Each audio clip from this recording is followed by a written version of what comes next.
పోలవరానికి సంబంధించి పదే పదే అబద్ధాన్ని నిజమని చెప్పించే ప్రయత్నం చేయడం, నమ్మించే ప్రయత్నం చేయడం, అదంతా జరిగిపోతూనే ఉంటుంది. ఫైనల్గా కేంద్ర జలశక్తి శాఖ ఇచ్చినటువంటి నివేదిక 2024-25 ప్రాజెక్ట్ నివేదికలో 53.46% పూర్తయినట్టు చెప్పింది.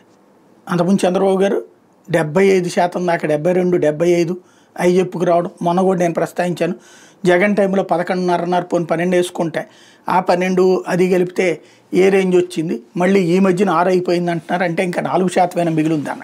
ఒరిజినల్గా పూర్తయింది 53.46%. ఎట్ ద సేమ్ టైం దాని నిర్మాణపు ఎత్తు 41.15 మీటర్లకే, అది కూడా 30,436 కోట్ల రూపాయలు ఇవ్వడానికే కేంద్ర ప్రభుత్వం నిర్ణయించుకుంది. అందులో 12,157 కోట్ల రూపాయలు ఇంకా ఇవ్వాల్సి ఉంటుంది. టోటల్గా ఈ 45.72 మీటర్ల గరిష్ట నీటి మట్టంతో 194.6 టీఎంసీల సామర్థ్యంతో నిర్మించాల్సి ఉంటుంది. కుడి ఎడమల కాలువల కింద 7.2 లక్షల ఎకరాలకి నీళ్ళు అందించడం, 960 మెగావాట్ల జల విద్యుత్తును ఉత్పత్తి చేయడం, కుడి కాలువ ద్వారా కృష్ణా డెల్టాకి 80 టీఎంసీలు మళ్లించి ఆయకట్టు స్థిరీకరించడం, విశాఖపట్నం తాగు పారిశ్రామిక అవసరాలకు 23.44 టీఎంసీలు సరఫరా చేయడం, 611 గ్రామాల్లోని 28.5 లక్షల మందికి మంచినీళ్ళు ఇవ్వడం అన్నది ఒరిజినల్గా దీని లక్ష్యం.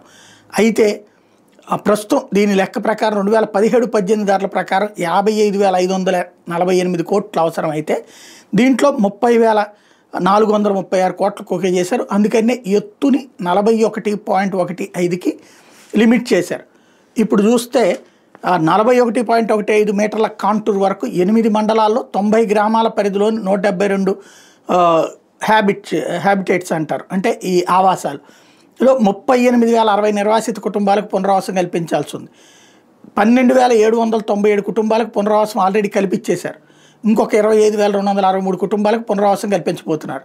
45.72 మీటర్ల వరకు నీటి నిల్వ చేయాలంటే మాత్రం 67,946 కుటుంబాలకు పునరావాసం ఇవ్వాలి. అందుకోసం అదొకటి ఆగిందనమాట.